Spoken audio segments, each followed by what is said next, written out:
to the Lighter Side Cable Show. My name is Susan, and I'm a functional nutritionist and host.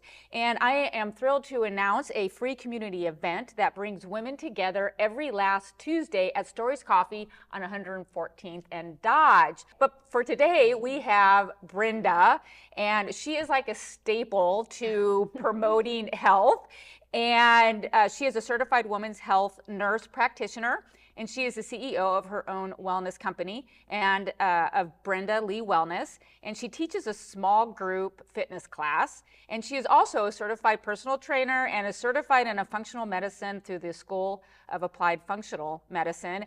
And as I said, you're the staple, you're like the queen of health, and you have helped so many women. And so just on behalf of me as a woman, thank you, because you are pretty amazing. Well, so, thank you. And welcome back. Brenda has been on our show several times, and you can see that on the Omaha Wellness Alliance channel, and you can see her past videos. But we're going to be here talking to menopause, and then about this amazing event that's coming to Omaha. So menopause, oh my gosh, that is the word of the day, isn't it? So why don't we define menopause, and let's just kind of slowly go from there. So menopause is when you have not had a period for 1 year and you live the whole rest of your life in postmenopause. You're menopausal one day, and then the whole rest of your life you're postmenopause. Perimenopause is the up and down the roller coaster years between like 35 and like 50, 55. Some women will, start earlier, some will late. It really varies, between each. Some women can have perimenopause for 10 years, some can be in it for 15 years, but 51.4 is the average age of menopause. And so, it's just kind of around that area. It's when your ovaries just quit working. They just get tired. They have so many follicles they can release, and then you just start losing those hormones. And actually the perimenopausal years can be the hardest for a lot of women. Crazy. Oh, I know. And I sure wish I would have known all this in my 40s, because it was hard. Yes. And you really don't have to suffer. You should get your hormones checked, because there's things that we can do to help that. But and people think of menopause, they think of hot flashes and night sweats and vaginal dryness, but there is so much more to it. It affects your entire body. So that's what I love helping patients with, is just helping them feel better. And perimenopause can start approximately at what age? Sometimes like early, mid 30s usually, sometimes 40, it just depends on the person. And I remember, when it hit me, and at first I didn't know what was going on. All I know is that my anxiety ratcheted. I could not sleep. I was getting these horrible night sweats. I mean, it was crazy. But the education wasn't out there. So I just kind of dived in it myself. But then we have these wonderful people like you who are like, you know what? I can help educate you. And actually the clinic that you work at really kind of helps stabilize the hormones and all of that, correct? Correct. Yeah, most patients come in. I work at New Leaf Wellness in Omaha, and I'm the nurse practitioner there. But our patients come in and they will be like, I can't sleep, I'm tired all the time, I'm gaining weight, whatever worked for me before doesn't work anymore for weight loss. All of a sudden, they just cannot lose the weight.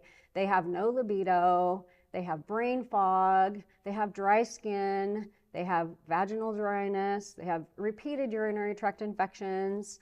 And what they don't know is that, when you lose those hormones, you're also losing, your heart protection too. So when you and bone protection. Oh yeah, heart, bone, and brain. It's very important. Those are vital, parts of our body that we need. And so, it might be a normal part of life to go through menopause, but that doesn't mean it's healthy. It's natural to go through menopause. It's not a disease.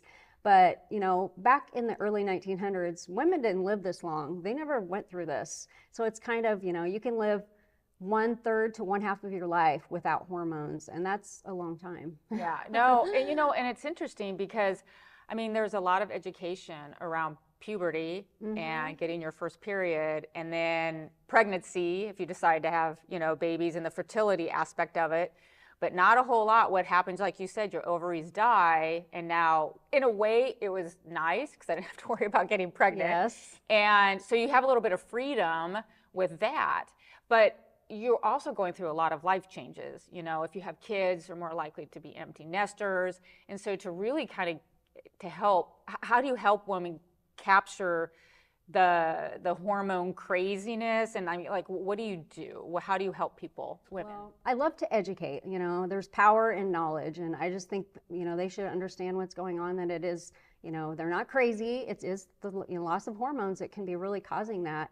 And I just like to show them, you know, ways we can help them. I give them a, you know, individualized plan. And we also look at like important labs like B12, which can be, there's so many people that have low B12 And levels. what does B12 That do is, for the body? it produces red blood cells, and it's important for all the vital functions in your body. There's even a big connection with the brain health, you know, with B12.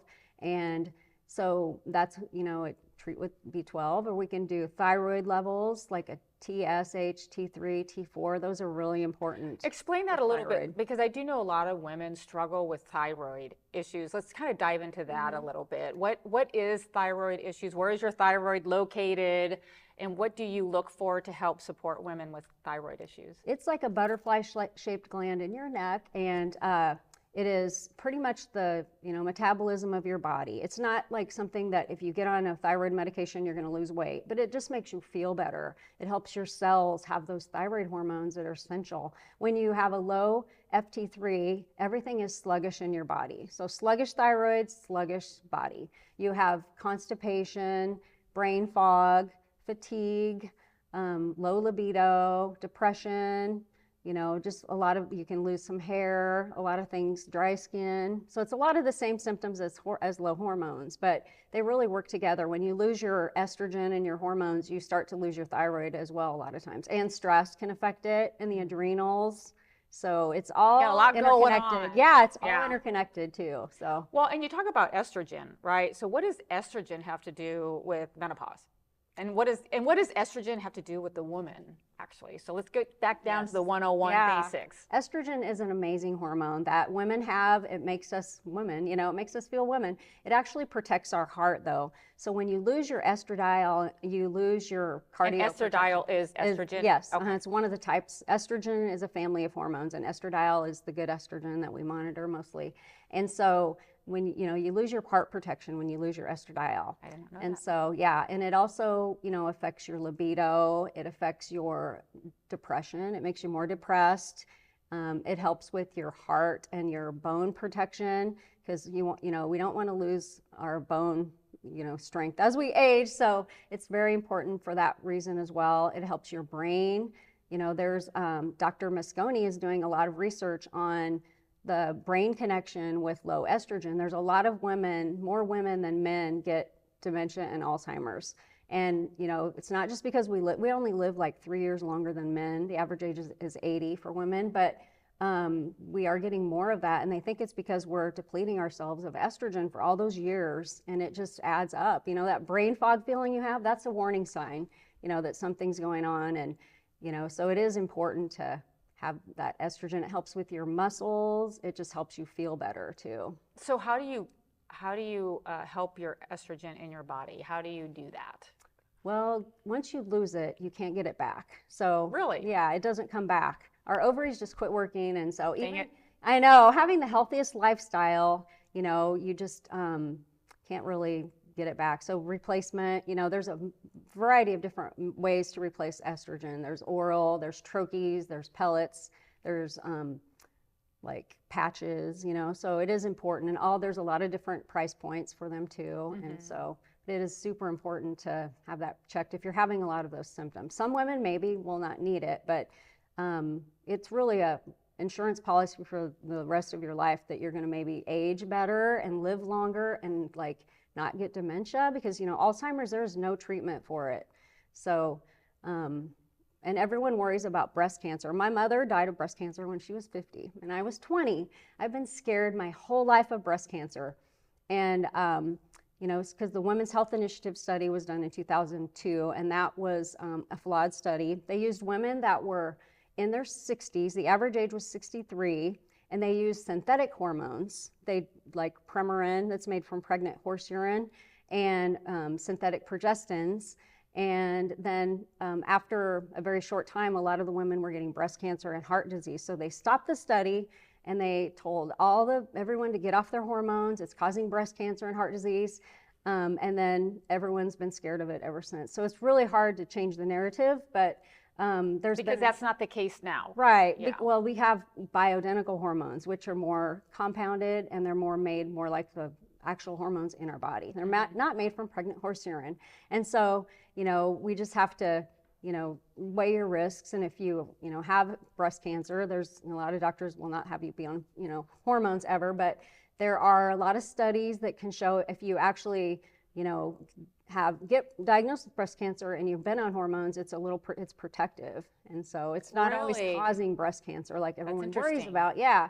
So, we'll think about it. You have a much healthier lifestyle too. When you get your hormones back, you feel better and, a healthier weight usually. And you have more energy. And here's a woman who has been very scared about it, but yet you've dipped into that space because you see the health benefits for it. Yep. To shift directions real quick, so we have a Wellness Revolution Summit coming up, and you are the speaker, which you are fabulous at. Oh, well, so what is that looking like? What are you going to be speaking about and letting the public know? Well, I am super excited to present at this conference. I have a big, love for muscle health and how important muscle is with our health as well, and how to age, as healthily as you can. We're all going to age. Nothing is anti-aging, but you want to age well and feel good. And so longevity.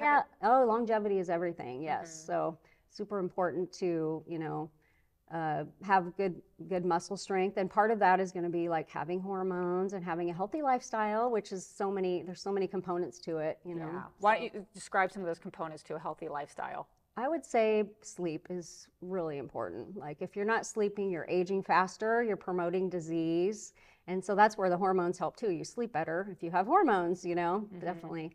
And also moving your body every day, like going for walks, lifting weights, resistance training of some kind, like 2 or 3 at least times a week, because that is really important because we lose muscle as we age and we lose our metabolism, and then we can easily gain weight and get diabetes and all those things. And so also, having a good social network and having friends and support is really important to your health. And also nutrition, of course. And there's so many different ways you can do it. You just have to find what works for you.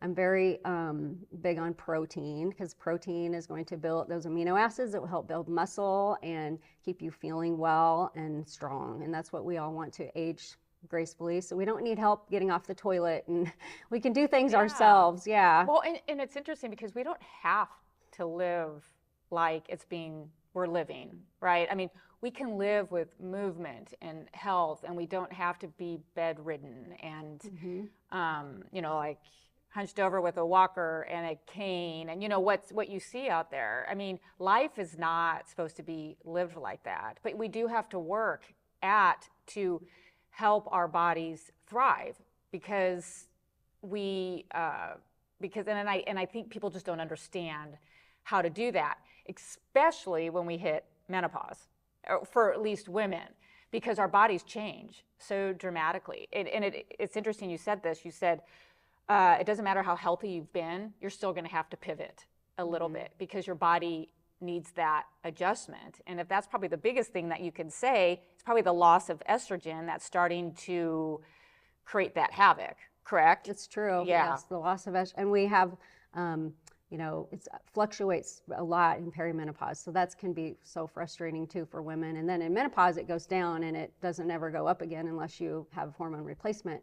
But yeah, it's can be life-changing. Our patients come in and they just feel so much better. It's the best feeling ever to know that you can help them. And well, if you can help yourself and get your body start thriving in the purpose that you were given, then it affects so many other people around you. Yes. And then that person will affect other people around you. So it's always good to start with yourself and to really look at yourself. And you're saying if these symptoms persist, get some help. Yes. And this is what this Wellness Revolution Summit, what is a fantastic event because it is bringing practitioners to the event. And then if you're interested, and they're all local, and if somebody is interested to say, I don't know where to go or step into, they can come to this event, kind of hear what's being said, try to understand a little bit maybe where they could take their first step. And it's for men and women. And that is, I mean, that's what you're excited about, right? Oh, because yes. being low in the holistic field, it's not really, it's more in that health space, that the road less traveled. That's how I like to refer it to, because people just don't know about it. Wouldn't you agree? Yes, definitely. Yeah, I think just, more awareness, and for people to build that network of like, health-minded people is really important too. And having local people that they can go see, and, there's a lot of different opportunities of different, find the right provider for you and what works.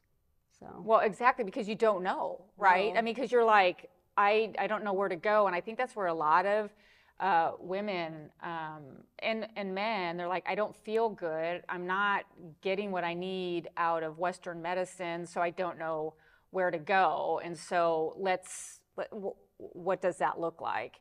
And so practitioners like you, and so like every Saturday you have a fitness for women. Mm-hmm. They can come and work out. It's relatively inexpensive, right? They can step into that. Yeah, correct? definitely. I have a big passion for helping women learn how to lift weights. And so I have a class every Saturday morning and Sunday morning at a gym, and I help women between the ages of like 20s to 68 or 670s could even come if they want. But I just teach them how to do kettlebells and dumbbells and medicine balls and just workouts that we do together, and it's really fun. And we totally look forward to it every weekend to see each other. It's our support, and we've helped each other a lot. So I look forward to it as much as they do, I think. Yeah, well, and I think that's great because, like you said, to find a community that's rooted in health and kind of in that space really helps, because society is just inundated with, crappy food, right? Processed food, refined sugar and carbs that is creating all this inflammation that I don't think people really realize is harming our bodies until we get away from it. And so, people like you are just a wonderful spotlight on saying, hey, I'm in my 50s, I'm doing pretty good, and I work at it. It's not easy. Right. It's not easy, right? No. You work at it every day, right? It's just a lifestyle. I always tell my patients, it has to be a change of life. You can't just get a shot and like expect to feel better. You have to start sleeping better. You have to cut back on alcohol, cut back on processed foods, and relieve stress. Stress is probably a killer of a lot of people that, And how do you relieve stress? Like, how would somebody do that? Like going for a walk is really good, especially if you go outside and you get sunshine and you get fresh air. It's really good for the stress response. Meditation, maybe people like to do yoga or go in the sauna, or read or knit or whatever, their thing is. But it's important for people to find things that they enjoy to do, because life is short. You need to enjoy it and relax and have fun too. Well, and I think sometimes, especially women, when they enter into this menopause, empty nest, if they had children's phase, because everything was sighted on their family and their kids, and now they're like, oh my gosh, I don't even know what I like, right? And so that's why it's always nice to hear, here are some ideas. Yeah. So one of the things that I love to do is that if it's on a semi-warm day, it's just to put my face in the sun and just to get that vitamin D and just to feel the sun rays. It really helps de-stress me on whatever I'm, being anxiety, that I'm worrying about, because women worry all the time. Yes. So it's our makeup. Yeah, exactly. And so that's what I do. Yeah. Or I like to go for a walk, like you said, because that's what you like to do, Yeah, right? I like to walk a lot. I have 2 dogs that I love to spend time with and walk with them. And red light therapy is really good. You talk about that. sunlight. Like red light is really good, meditation time, and it's really good for your mitochondria. So it's good for your thyroid health. It's good for your skin. It's anti-aging. It can be used for inflammation. So I use my red light a lot too. And getting morning visions of the sun, like let the sun hit your eyes in the morning for a few minutes. Wakes you up. Yeah, it wakes you up. 14 hours later, your melatonin will peak. And that's usually 10 o'clock bedtime. So it's it's a really great when you can use the sun as, you know, and then watch the sunset. That will help prepare you for, okay, it's time to get ready for bed. It's time to settle down, you know. So because our bodies are, I mean, they have been created to respond to the Creator's design of how He wanted them to. And the sunrise and the sunset is a big indication of, okay, it's time to get up. It's time to, you know, go to sleep. And it's just our bodies are such resilient, and they have such an innate ability to self-heal, but we have to work with it and support it. And, you know, like I said, I go back to these, you know, the hormones and menopause. It's because our bodies are changing, and so we have to support it in different ways. So what do you say to women, and I don't know if you can answer this or not, but, you know, like you said, women who have cancer and their doctor's like, don't take estrogen, because they're like, well, I'm tapped out of the hormones, so what do I do now? How do you handle that with that? well, there's you know, there's always other things. You know, progesterone is a hormone that helps. I love progesterone. I do too. It helps you sleep. It helps you Calm. relax. It works Yeah. with GABA in the brain, so you can just mellow out and be able to sleep and relax more. It's, you know, it can be, some doctors feel it's breast cancer protective. It helps with like fibrocystic breast disease, fibrocystic ovaries. Yeah, it's an amazing one. So, and then vaginal estrogen has been proven to be safe for women that have breast cancer, or that it doesn't go into your bloodstream. It's just on you. You just put it in your vaginal tissues, and then it helps with the dryness, and because that can be miserable for women.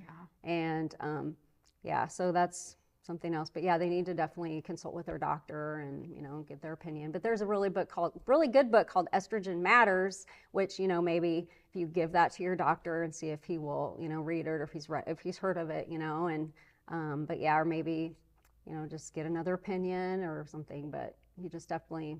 So there are things that you can do. So you're not stuck. Ladies. Yeah, exactly. Yeah, you're I know. not stuck. And to really dive into the community and, you know, help with the diet and, you know, and I'm a big fasting person, and Me too. to bring fasting into your world. And so there are alternatives. There's Samorelin, there's peptides, you know, that can be given too. That I've help heard with more energy. about peptides. What's going on with peptides? That's like starting to increase in popularity. What's up with they're that? a string of amino acids, and there's a ton of different peptides, and they are like, actually the GLP-1s, the semaglutide is a peptide, and Mounjaro tirzepatide is a peptide.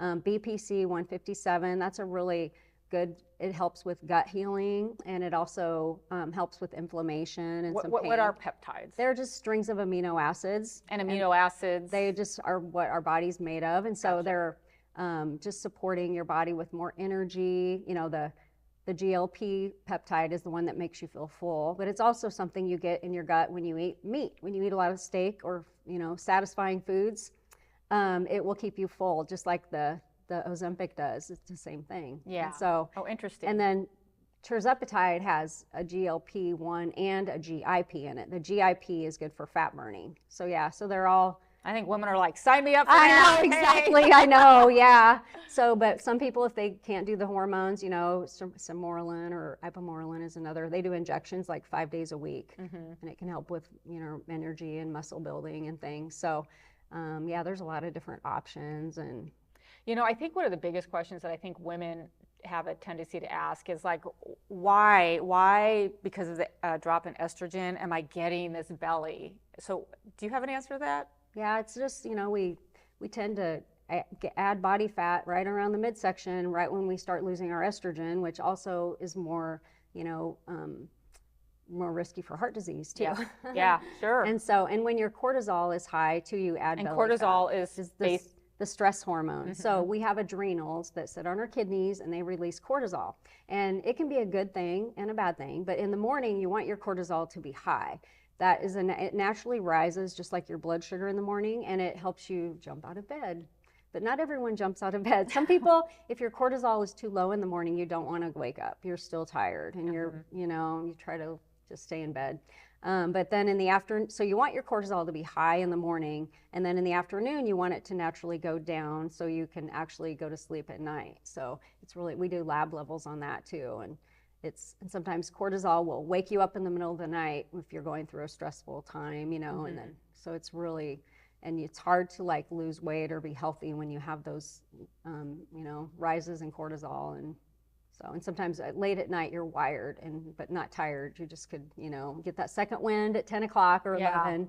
So having a good circadian rhythm is really important. Going to bed at the same time, getting up at the same time every day, not like hurting your adrenals with coffee right when you wake up in the morning. You should wait at least half an hour. I've heard that. Yeah. And put your face to the sun. Yeah, and face wake to the up sun, your or body. light therapy that helps you wake you up. And actually, I've been doing a thing where the 10 G's every morning, like 10 things that I'm like grateful for.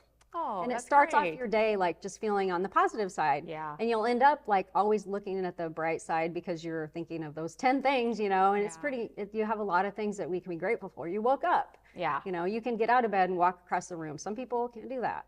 So yeah, I do something similar. I meditate and I'm in prayer every morning and reading scripture, just because it's so easy to focus on the negative. It is. And if you can focus on the good things, like you even said, I got up. Yeah, Yeah, exactly. I woke up today. Yeah. I have a roof over my head. I have food. Yeah, exactly. Oh, exactly. Yeah. And to be very grateful for that. And I know it can be, hard, and as I said, especially when we hit into menopause, like you said, the hormones are kind of going crazy, and you just have to help manage it. And as I said, there's wonderful people like Brenda who's out there who's very willing to assist and help women and men to kind of get their feet back on the ground. And then Brenda also is going to be sharing, she's a speaker at the Wellness Revolution Summit that is showing May 11th. So you have to come and meet her, because we're going to have like a meet and greet, and she is amazing and beautiful and wonderful. And as I said, a huge staple and a motivator in the health space. And thank you for everything that you do. Yes. Well, thank you. I'm honored to be in this space, and I found my passion in helping others feel better and inspiring them. So yeah, that's awesome. Feels good to be 55. Yes, it does.